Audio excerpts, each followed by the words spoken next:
Good morning, saints. Welcome to the Dixon's devotion with Pastor Dixon.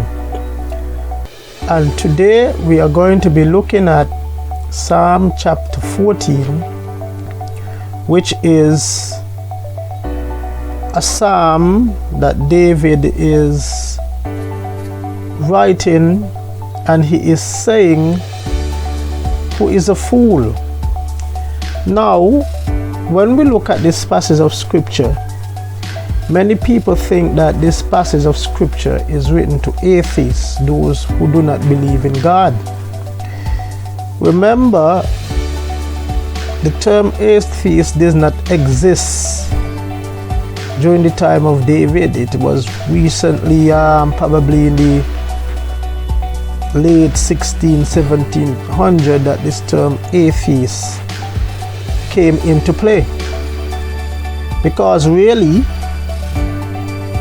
there is no such thing in heart as a true atheist, a person who denies the belief in God. But what happened during the time when David wrote this psalm, remember, the nations of the world during that time, during David's time, all of them had their own gods, and all of them worship a god. But what happened when David wrote this psalm? The nations of the world did not worship or believe in the God of Israel, the God of Abraham, Isaac, and Jacob. And it was not saying that these nations did not believe in God. As a matter of fact, as we read, we're going to realize that in verse 1, it said, "The fool says in his heart, there is no God." Now, a person wasn't really considered a fool if they believe there is no God, but in the Hebrew, "there is not in the text. In reality, it should read like, "The fool says in his heart, no God." Or in other words, God, no. God, I don't want you. God, I don't want to worship you. God, I don't want you to have no part in my life. He's not saying that there is no God, but he know that there is a God, but he deliberately and purposely say, "Lord, no, I don't want you." And that is what considered a fool, a person who decided that they don't want God. And the word fool for fool in Hebrew is Nabal. The same word with Nabal. You remember when the foolish man Nabal with David? And here it is plain that a person who rejects God, rejects the belief in God, the belief in God is that the person know that there is a God, but deliberately say, "God, I do not want you. I don't care for you. Yes, you exist. Leave me alone. Let me live my life." So the Bible said, "The fool say in his heart, I rather read no God." It's like they're rejecting God and say, "Absolutely not, I do not want you." And so it is the person who said there is an atheist. It's not that they don't believe in God. They believe a God exists, but they don't want God to govern and rule their life. "God, no, I don't want you." To God, "I do not want you." That's what they're saying. Playing out, "Step out my life, leave me alone." And the Bible said they are corrupt. Their deeds are vile. There is no one who does good. In other words, what he's saying, the person who said to God, no, the person who said to God, no, or reject God, his deeds corrupt and his deeds vile. Why you think a person say they're atheists? It's not that they don't believe in God. It's simply because they don't want to be accountable. It's more of a moral position than so much of a spiritual position. Spiritually, in the hearts of man, God put it in the conscience of man. But what happened? Man want to live his vile, sinful life, and because he enjoy his vile, sinful life, he don't want God, because he know that if he is accountable to God, he know he or she has to live according to the dictates of God. And therefore, because of that, they don't want God, because they don't want nobody to convict them. They don't want nobody to stop them from enjoying the immorality, and therefore they want the immorality to be right. So if I can remove God out of the picture, what is to say I could have how many women I want, have sex, or because there is no God. Because what happened, it's more of a moral accountability, and because of that they don't want God in their life, because they want to live in their sinful way. So basically that's what it's saying here.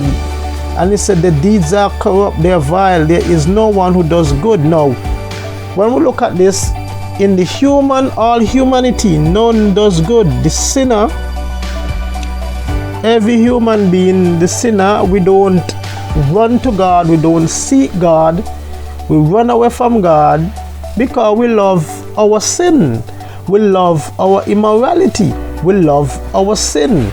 And because we love our sin, we say, God, no. You go and witness to a person who is not saved, and that they believe in a guardian and they believe in God, but they love their lifestyle, and therefore to put their trust in God, meaning they have to give up the immoral and sinful lifestyle which they love and which they crave for, and they don't want to part with it. And that's basically what it's all about. And here in verse 2 now, the Lord looked down from heaven on all mankind to see if there is any who understand or who seek God. God in heaven looking down, man is saying, God, no. And that's the position of man in his sinful condition. God, no, I do not want you. And God is looking down to see if any understand. There is none. All have turned away, all have become corrupt, every human being. There is no one who does good, not even one. So when we look at God, comparing ourselves to the holiness and the glory of God, there is none that does good, because we don't want to abide by the holy standard and rules of God. We love our nature, and our nature is to sin. Our modus operandi is to sin, and because of that, it's affront to God. Therefore, we rather to say, God, I do not want you. So do all these evildoers know nothing? This is what God is saying. Do the human race, all these evildoers, do nothing? They devour my people as though eating bread. Now he's talking about now the nations who don't know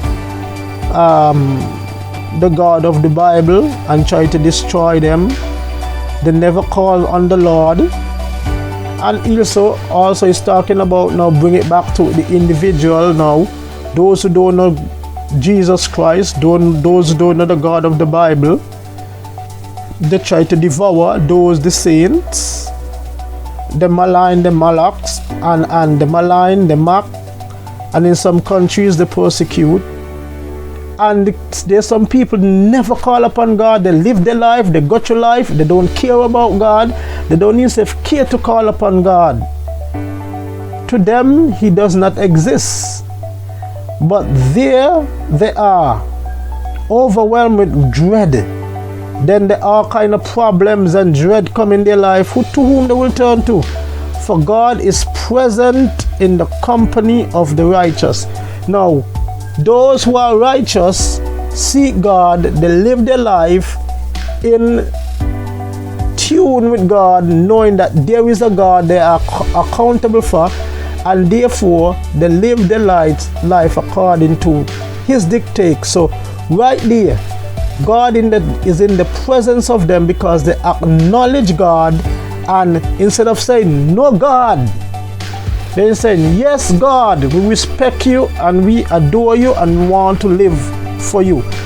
Now God is in the presence of the company of the righteous. And you could also break it down to even some people who they are so-called Christians. They only have God partially. God, I'm going to worship you in this area and this area, but leave this area, don't touch this area. But the righteous man want God wholeheartedly, want to put their life under the accountability of God, and therefore God is in the presence of the righteous. Ye evil doers frustrate the plans of the poor, but the Lord is their refuge. The evil doers, a lot of evil people go out there, not just evil people go out there and steal, kill, and people. When you look at the politicians and when you look at the people up in high society, they do everything to suppress the poor. They do everything when they speak a good game, when they go into power, it's all about them, the elites. Put pressure. And also you have people who just totally do not like godly people. They mock the Jew, and that's the work of the unsaved.